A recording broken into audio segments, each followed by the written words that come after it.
lo que está sucediendo en Estados Unidos, en Irán, en Oriente Medio y en el resto del planeta. Y lo vamos a hacer con un experto, con Fernando Moragón, experto en geopolítica. Fernando, muchísimas gracias por estar con nosotros. Gracias a ti, Sandro, por invitarme a tu programa y por estar aquí en Negocios TV. Claro que sí. Te voy a hacer una pregunta, pues igual de tranquila que los momentos que hay ahora, para empezar tranquilos.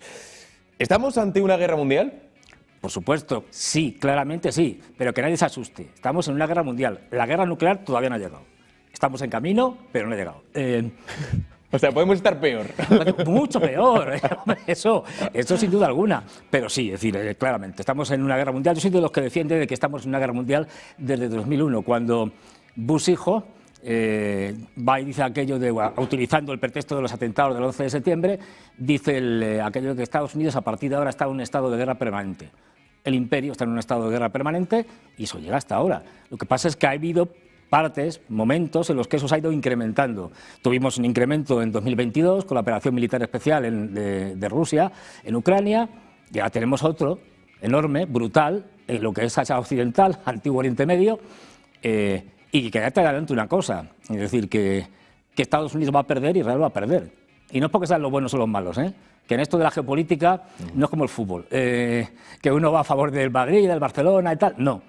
Es que simplemente, como estamos viendo que está haciendo la administración Trump están improvisando.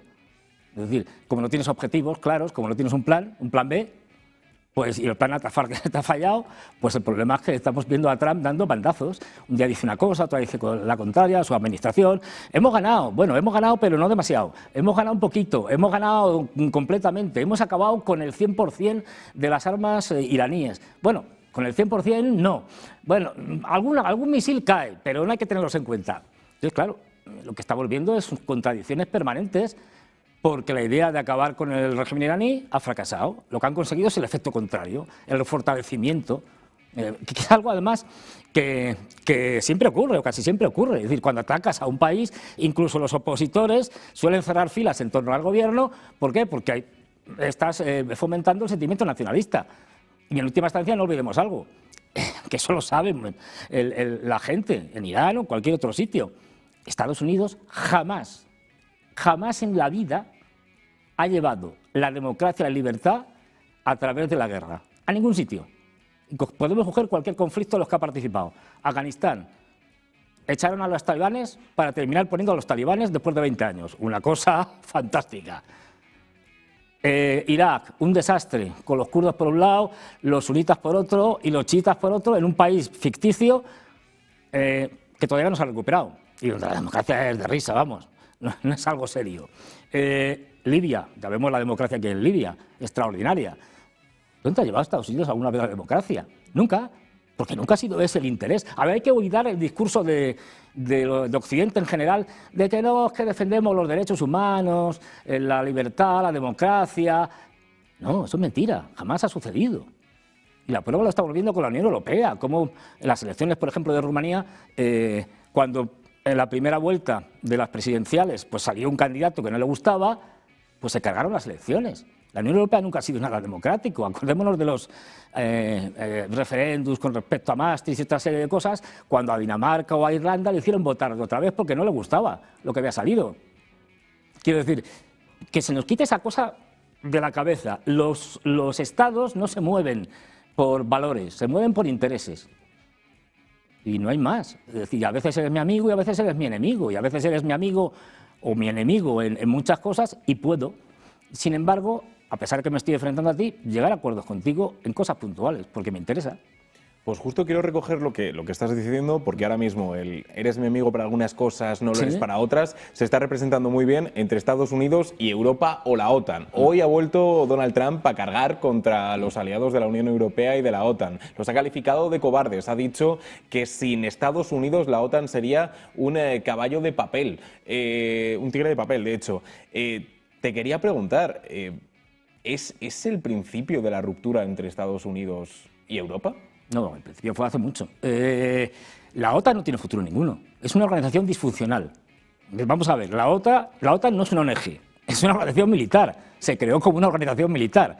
En la medida en que ha demostrado su ineficacia, por ejemplo, en Afganistán, después de 20 años han perdido, pues me contará alguien qué tiene que ofrecer la OTAN cuando unos señores que son en el 80% analfabetos en Afganistán, sin armas pesadas, solo armas ligeras, les han terminado echando. Es decir, pues no sirve para nada. Esto como un médico que no sabe operar o no sabe curar, pues es disfuncional.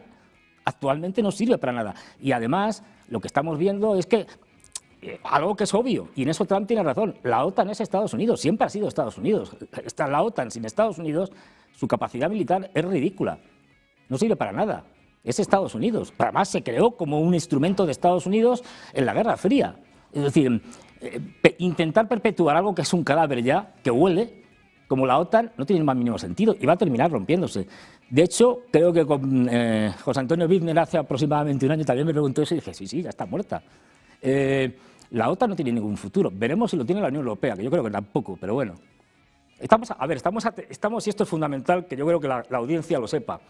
Estamos en un proceso que viene de lejos, de decadencia absoluta de Occidente, tanto del imperio de Estados Unidos como de sus vasallos en Europa, y eso es irreversible. Esto es como la caída del imperio romano de Occidente. Pues llegó un momento en que fue irreversible, ya aquello no tenía solución. O como cuando tienes una enfermedad terminal. Pues es que no hay manera, podrás alargar un poquito la vida del enfermo, pero al final se te muere. Pues esto es igual. Occidente está en las últimas. Y Europa no es que no pinte nada ya ahora, que no pinta. Europa no pinta nada desde el final de la Segunda Guerra Mundial. Ni la parte que estaba controlada por la Unión Soviética, ni la parte que estaba controlada por Estados Unidos, que se divide en el mundo. Europa desaparece, deja de ser un actor fundamental en la geopolítica mundial. Y ahora mismo lo estamos viendo. Están diciendo que no van con la boca pequeña. Vamos a ver si Trump se pone duro, vamos a ver si van. Claro que van. Están, tanto si van como si no van, lo cierto es que Estados Unidos parece que tiene un siguiente objetivo, al menos es lo que dice en ese intercambio de afirmaciones por parte del presidente de los Estados Unidos, y parece ser la isla de Harg. Sí. Ahora mismo parece ser el gran objetivo de Estados Unidos, que además aseguraba por un funcionario de la Casa Blanca que puede ser una isla que pueden tomar cuando quieran. Sí. Todo en esta narrativa, efectivamente, de que tienen la guerra totalmente controlada. ¿Pero es así? ¿Pueden tomar de verdad esta isla cuando lo consideren? Sí. A ver, es que hay que diferenciar aquí dos cosas. Se baraja ahora fundamentalmente la isla de Harg, que como sabéis es un principal centro de exportación de petróleo de Irán, que está en el Golfo Pérsico, en la parte norte del Golfo Pérsico, y también se está hablando del desbloqueo del Estrecho de Hormuz, para que nos entendamos. Por eso está movilizando una fuerza de marines que estaba en Okinawa, en Japón, donde tiene su base, y la están llevando a marchas forzadas con buques de asalto anfibio, etcétera, hacia el escenario del Índico y del Golfo de Omán y el Golfo Pérsico. ¿Pueden tomar la isla de Harg? Sí, claro que pueden. El problema no es tomarla, es mantenerla. ¿Pueden mantener la isla de Harg? No. Y de hecho, en ese mismo sentido, ya no es únicamente mantenerla. En las encuestas de los Estados Unidos, esta es la guerra con menos apoyo en la historia del país. Y es que el apoyo puede ir aún a menos si siguen aumentando las cifras de heridos. Hace una semana hablábamos de 200, ya llevan 230. Hablamos de 7 soldados caídos. Son cifras que ya no únicamente cuestan a nivel humanitario, sino para el propio Trump, a nivel político. Los republicanos están en caída libre ahora mismo de cara a las elecciones de 2026, sí. 2028 igual. Ahí lo que vamos a tener, a ver, es que fíjate, de cara a las elecciones de medio término, que son en noviembre, todo lo que queda. Quiero decir que nos queda la primavera entera, el verano y todo lo que va a pasar, porque estamos ahora vamos a entrar en la cuarta semana de guerra. Sí, bueno, tercera semana, sí, llegamos a los 20 días, 21, sí. Sí, es decir, y parece que llevamos 3 meses con todo lo que ha pasado.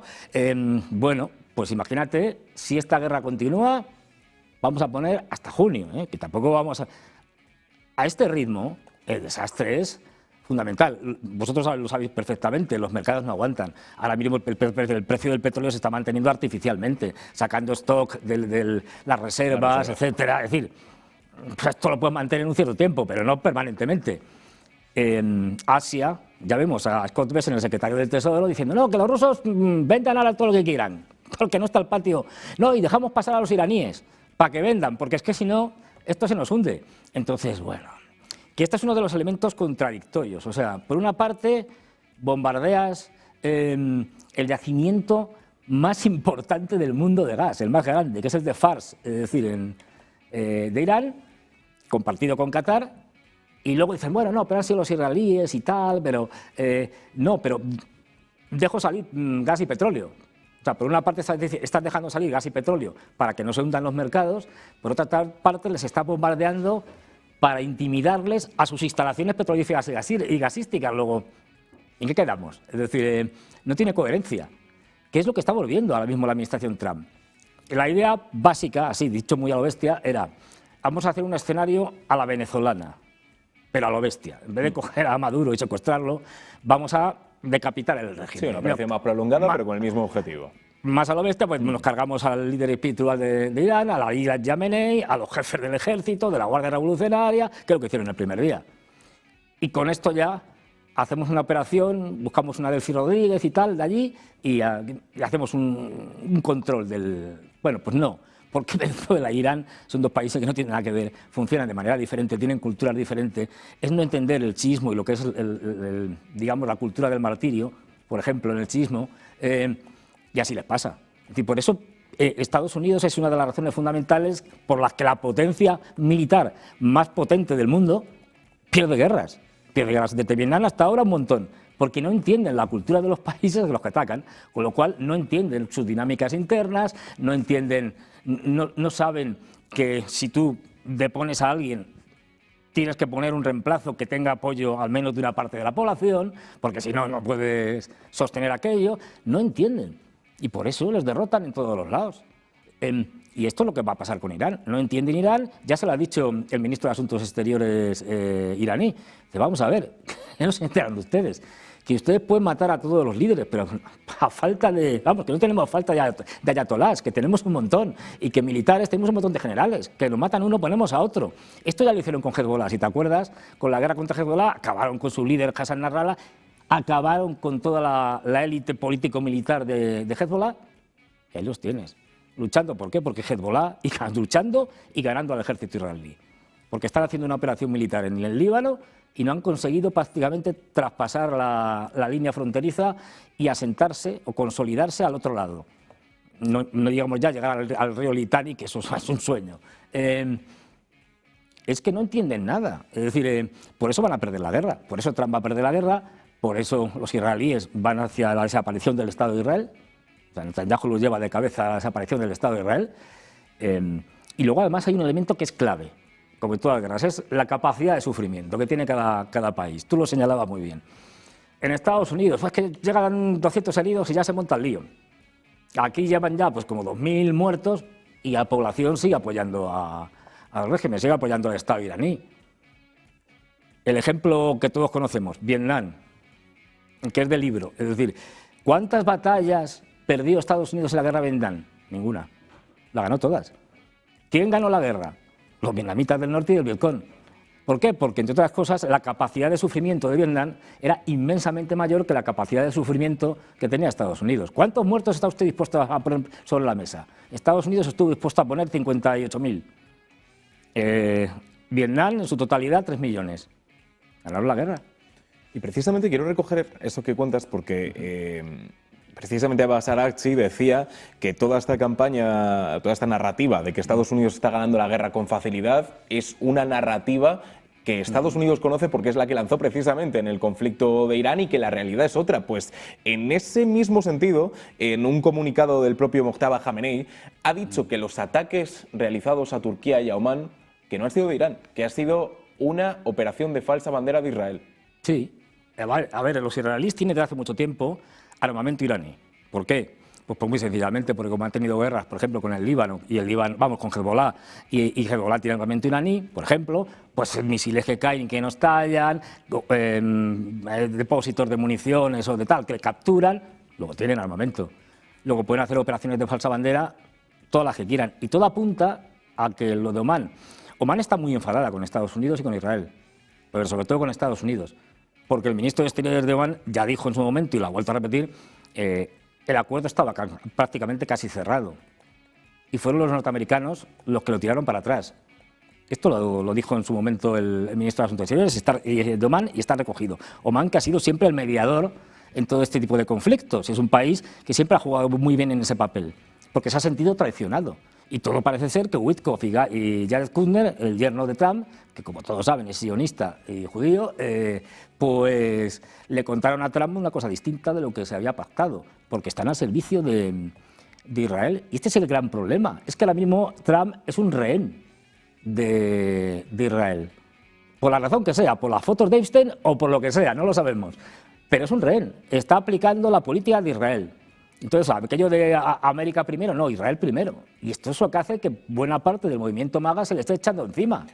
Justo te quería recoger eso. Al final, Tulsi Gabbard, Marjorie Taylor Greene, Lauren Boebert, gente que era muy de MAGA, que comenzó realmente el movimiento con Trump, claro, y que ahora le está dando totalmente la espalda, y es precisamente por eso que comentabas, por ese America First, que no es así. Ahora mismo el Pentágono quiere llevar al Congreso de los Estados Unidos una petición para que se aprueben 200.000 millones de dólares, no solo para la guerra en Irán, porque ya lo ha dicho Donald Trump, sino para el resto de posibles conflictos, porque asegura que es un mundo muy volátil, y sin embargo se está topando con esta posición. Claro, lógico, porque aparte de la lucha interna, evidentemente, de demócratas y republicanos, y quienes le sostienen, porque no olvidemos, yo soy de los que pienso de que en Occidente en general, a diferencia de en otros países como China, la economía manda sobre la política, es decir, el poder económico manda sobre el poder político, y Trump en última instancia no es más que, digamos, un títere en manos de, por ejemplo, de Palantir, que es la famosa empresa, la más siniestra de este planeta, de Peter Thiel, de Alex Karp, gente que, por ejemplo, son los que están poniendo ahora mismo los sistemas de inteligencia artificial predictiva para diseñar objetivos en Irán, y que son uno de los culpables, por ejemplo, de la matanza de niñas en aquella escuela que estaba cerca de una base militar al principio de la guerra. Estos son los que han puesto a Trump, entre otros, no solo estos. Quiero decir, no olvidemos que el vicepresidente Vance es un hombre de Palantir. Imagínate el siguiente escenario, que no es descabellado. Se lía la cosa más, tal, un desastre, llegan las elecciones de medio término, ganan los demócratas, que eso parece lo más fácil del mundo, y a partir de ahí, con la mayoría de ambas cámaras, le hacen un impeachment, se cepillan a Trump, ¿y quién va a ser el nuevo presidente? Pues el vicepresidente Vance, un hombre que hizo toda su carrera financiada, política, financiada por Palantir. Es decir, un títere de Palantir. O sea, ese es el poder real, ese es el poder real. Ese es el poder real, no al final Donald Trump o los políticos al uso, que son los que están pagados y los que están haciendo, los que dan la cara, pero los que mandan son otros. Y esto ya digo, lo vamos a ver. El problema es que estamos en un proceso que es único en la historia de la humanidad. Nunca ha habido un imperio global, siempre los imperios han sido regionales, el imperio romano o el imperio de, pues yo qué sé, en China, el imperio Han, tal, locales. Ahora tenemos el primer imperio global de todo el mundo, con bases en más de, cerca de 800 bases en todo el mundo, que además es un imperio en decadencia irreversible y esto es importante, es el primer gran imperio nuclear. Una vez que, bueno, primero con la bomba de Hiroshima y Nagasaki y luego la Unión Soviética, pero es el primer gran imperio nuclear que está cayendo. Esto es una cosa inédita, no sabemos cómo gestionarlo, no tenemos ni idea, porque la Unión Soviética implotó, es decir, explotó hacia adentro, se derrumbó. Y bueno, eso se pudo gestionar, pero este es un imperio, además, se niega a ceder el paso a China, y esto es clave, porque al final, si te fijas, la guerra en Ucrania, lo que pretendía era, la guerra de la OTAN contra Rusia en Ucrania, lo que pretendía era fracturar Rusia, como se fracturó en su momento la Unión Soviética, y hacerse con los recursos de Rusia. Rusia es el país del mundo, en valor, en dólares, creo que son 70.000 billones, no me hagas mucho caso, con las cifras, el que tiene los mayores recursos del planeta, entre ellos gas, petróleo, bueno, de todo, níquel, titanio. Querían fracturarlo porque saben que tienen que hacer frente a un mundo donde va a haber escasez, eso ya lo están diciendo, de petróleo, de gas, de muchas cosas, porque no va a haber capacidad, ni recursos, ni rentabilidad para terminar extrayendo el petróleo y el gas necesario, con lo cual que hay una apropiación de eso, y en eso están los norteamericanos como imperio. ¿Cuál era el efecto secundario o el objetivo final de romper Rusia? Irá por los chinos, que son el aspirante, el challenger, el que está desafiando a Estados Unidos porque compiten mejor, porque los están ganando en inteligencia artificial, porque los están ganando en todo. Lo dirán. ¿Quién es un aliado clave, estratégico en el Oriente Medio para China? Irán. Van a por ellos. Si caotizan Irán o consiguen destruirlo o lo que sea, le están haciendo un daño tremendo a los chinos. Luego el objetivo final es siempre el perjudicar a los chinos de manera indirecta, porque ya no pueden enfrentarse a ellos de manera directa. Estos que están contando siempre que los grandes medios de comunicación, la estupidez esta de que no, que los chinos van a invadir Taiwán. No van a invadir Taiwán, no tienen ninguna intención de invadir Taiwán. Es decir, porque saben que la unificación va a venir con cuestión de tiempo y los chinos tienen mucha paciencia. Es decir, su pensamiento es estratégico a largo plazo y no, pues, si no es dentro de en estos años, pues será de la siguiente década y si no la siguiente. De hecho, ahora les están troleando y les están diciendo a los taiwaneses que si quieren que no hay problema, que ahora que están pasando las canutas con el tema del petróleo y del gas. Ojo, no olvidemos que no es solo un tema de petróleo y gas. El desastre del Golfo Pérsico que han creado los norteamericanos es también un tema, por ejemplo, de fertilizantes nitrogenados, que son claves. Es también un tema de helio. Qatar es uno de los grandes productores de helio, como producto secundario de sus yacimientos, de gas, etc. Y el helio es fundamental para la fabricación de microchips. En Taiwán ahora mismo está habiendo restricciones eléctricas porque tienen que dedicar la mayor parte de la electricidad a las grandes empresas como TSMC. Es decir, que es que la que están liando los norteamericanos es de traca. Y además sin tener una estrategia de salida, porque no la tienen, están improvisando sobre la marcha. Por eso lo que tú señalabas acertadamente de la isla de Kark, de desbloquear el estrecho de Hormuz, estas son operaciones improvisadas, porque ya no saben qué hacer, y como no saben qué hacer, pues van a intentar hacer varias cosas, y lo que es peor, van a seguir escalando. Mientras estén en el poder, esto va a seguir escalando, y el problema es que esto se puede ampliar, ¿eh?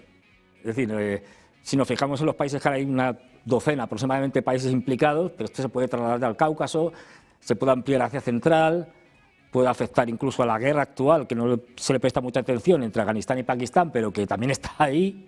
Y cuando digo que hay una guerra mundial es que te coges todo el plano, y desde el Sahel a la Somalia, todos son guerras. En Europa tenemos esto, Oriente Medio está patas arriba, en Asia Pacífico tienes desde Birmania, que tiene una guerra civil, hasta la guerra fronteriza entre Camboya y Tailandia. Es decir, pues si eso no es una guerra mundial, no sé qué es. Es decir, entonces, bueno, el problema es que esta gente no tiene estrategia.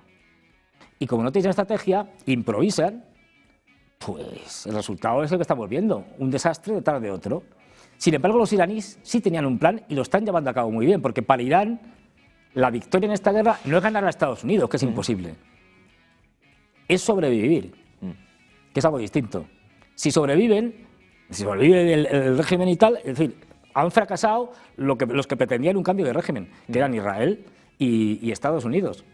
Luego, ahora mismo, claramente ellos han planificado todo, desde sus capacidades misilísticas, con drones de ataque, atacar, que no se lo esperaban los norteamericanos, a los países del Golfo tan duramente, a todas las bases norteamericanas, con la cual ahora mismo tienen un problema logístico, porque esas bases ya no están muy útiles para poderse acercar hacia Irán. Entonces, están improvisando, porque no se lo esperaban. Bueno, pues ahora mismo ese es el mapa. Este es el mapa. Este es el mapa, ahora mismo la realidad es esta, los focos son estos, y con esta imagen nos vamos a... Sí, de hecho, te comentaba de que yo ahora estoy haciendo un curso y tal, que lo llamo justamente la primera guerra mundial híbrida, con el concepto de guerra híbrida, y luego, bueno, pues Estados Unidos, Rusia e Irán, porque ya es algo tan evidente que es que ya tenemos que empezar a tratar esto como lo que es, incluso podemos hasta periodizarlo, es decir, hacer periodos dentro de estos conflictos. Bueno, pues veremos cuál es el siguiente periodo, espero que estés aquí para comentarlo y quizá que sea con un futuro un pelín más optimista, yo prefiero pecar de optimista, pero bueno, veremos qué nos depara este conflicto. Fernando Moragón, experto en geopolítica, muchísimas gracias por venir y estar con nosotros. Gracias a ti.